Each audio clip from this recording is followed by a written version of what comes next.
বৈশাখের রাতে ডাইনি ধরন ভৌতিক থ্রিলার অধ্যায় 1 আগমন বৈশাখ মাসের শেষ সপ্তাহ। উত্তপ্ত দুপুর শেষে সন্ধ্যায় হঠাৎ আকাশ কালো হয়ে উঠল। কুরুলিয়া গ্রামের মেঠো পথগুলো তখনও ধুলায় ধূসর, কিন্তু বাতাসে একটা অদ্ভুত গন্ধ, কাঁচা মাটির নয়, যেন পোড়া চুলের। সেই সন্ধ্যায় গ্রামে ঢুকল একজন নতুন মানুষ, রুদ্র।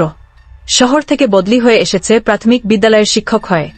লোকে বলে এই গ্রামে 100 বছর আগে এক ডাইনি নারীকে পুড়িয়ে মারা হয়েছিল। সেই নারী আজও ফিরে আসে বৈশাখের ঝোড়ো রাতে। রুদ্র অবশ্য এসব গাঁজাখুরি বলে উড়িয়ে দিয়েছিল।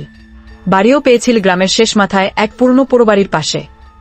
ঘর বুঝিয়ে দেওয়ার সময় শুধু বল, বাবু, ঝড়ের রাতে বাইরে বের হইয়েন না। আর ও দিকের পোড়োবাড়ির দিকে তো একেবারেই না। রুদ্র হেসে বল, ভূত আমি খাই। অধ্যায় 2 ঝড়ের রাত। ঠিক 3 দিন পরেই সেই রাত। বৈশাখী ঝড় নামল হঠাৎ। বিদ্যুৎ নেই, চারদিক অন্ধকার, শুধু বাতাসে একটানা হাঁসফাঁস।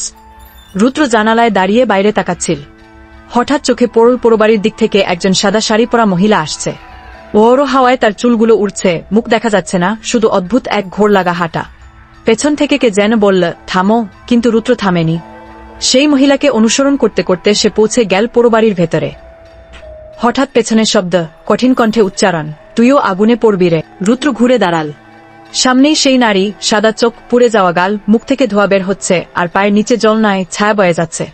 অধ্যায় 3 সত্যের উন্মোচন। ভোরবেলা রুদ্রকে মেঠো রাস্তায় অচেতন অবস্থায় পাওয়া গেল। তার শরীর জ্বলছে, কিন্তু গায়ে আগুন নেই।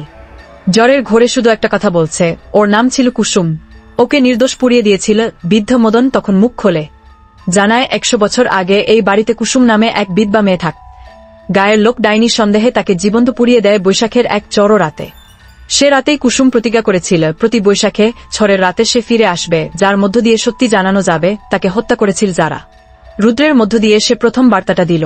অধ্যায় 4 শেষ পরিণতি। রুদ্র কয়েকদিনের মধ্যেই সুস্থ হয়, কিন্তু তার চোখে একটা স্থায়ী শূন্যতা। সে জানায় সে আর স্কুলে যাবে না। গ্রাম ছাড়ার সময় সে শুধু একটা কথা লেখে স্কুলের দেওয়ালে, ডাইনি বলে যাদের পোড়াও তারা সবাই পিশাচ হয় না, কিন্তু যারা পোড়ায় তারা মানুষ থাকে না।